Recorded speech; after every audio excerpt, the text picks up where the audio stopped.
Hello Sentinels, and welcome to episode 45, so that's halfway through, and this is on drug-free ADHD and super focus.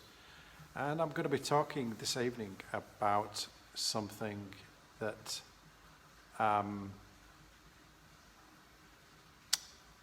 Morgan Cooley said was self-hatred and self-love are both self-centered. And especially if you have ADHD, the one thing that is a tough one is to actually appreciate yourself, because you do, by definition, when you're growing up, fuck up some things really badly. Not through your own intention or because you lack the self-regulation that most people have. And that means that as you go through life, you can lose or you get more self-hatred and less self-love.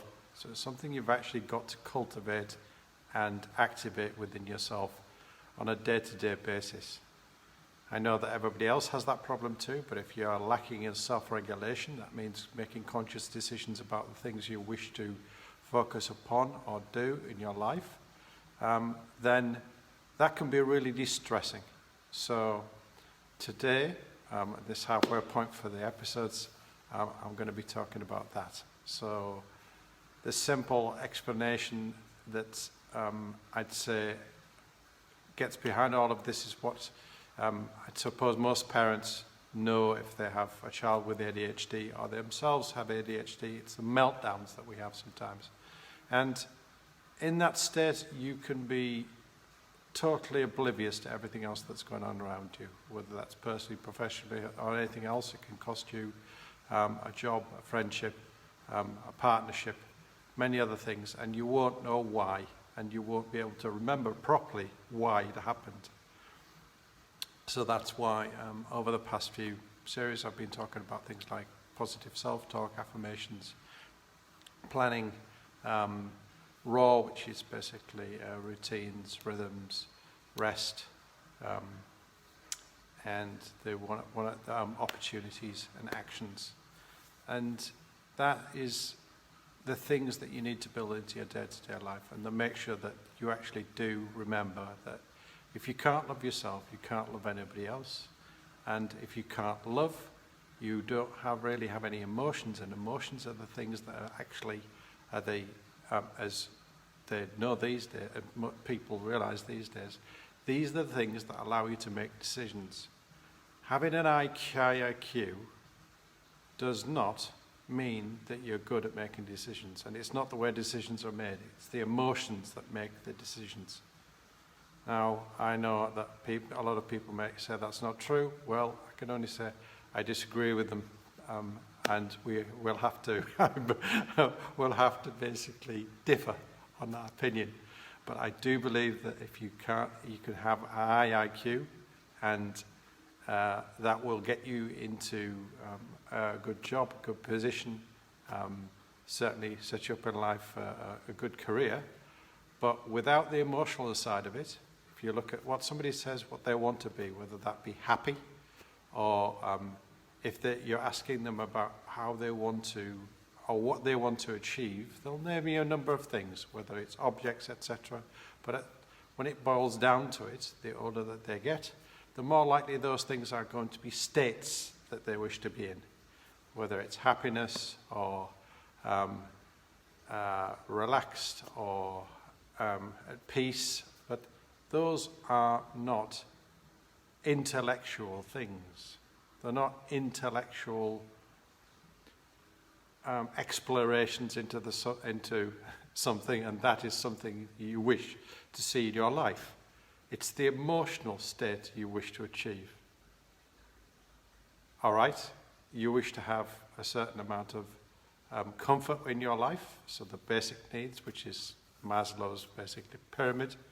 But at some point, when it boils down to it, the rest of the stuff, the human stuff, has not got to do with intellect.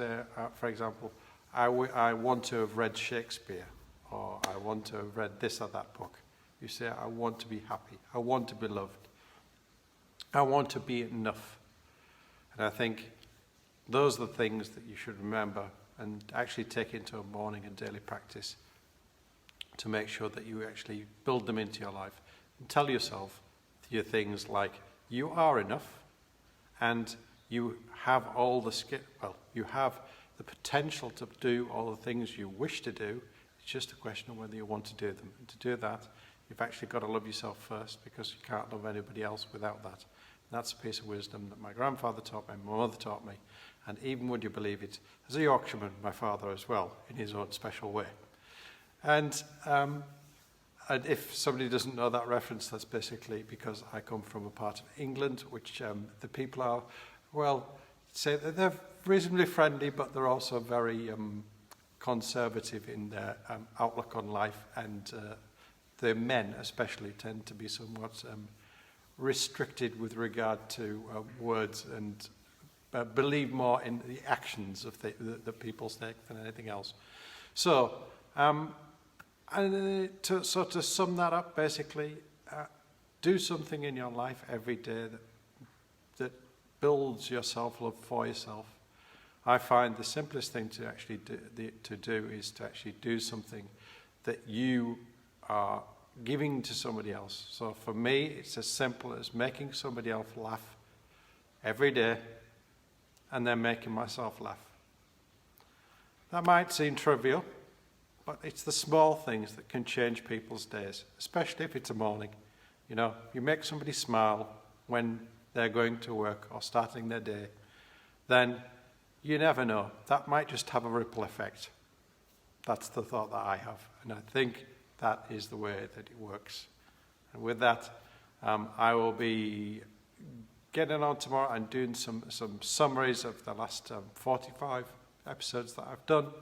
Maybe just to sum them all up and put them into one episode, at least a few of them. And we'll go from there, I guess. And as always, have a plan, be fun, foster wisdom wherever you see it. I apologise for the pullover. I'm feeling a bit sick today, so that's why I'm wrapped up tight. And have a good morning, a good afternoon, or a good evening, wherever you may be. And I'll see you again tomorrow. And have a great time. And I hope, with all my heart, everything that I'm putting out there, it's the intention to actually help people. And if it's just help one person, then it's done its job. And I'll see you again tomorrow. Bye-bye.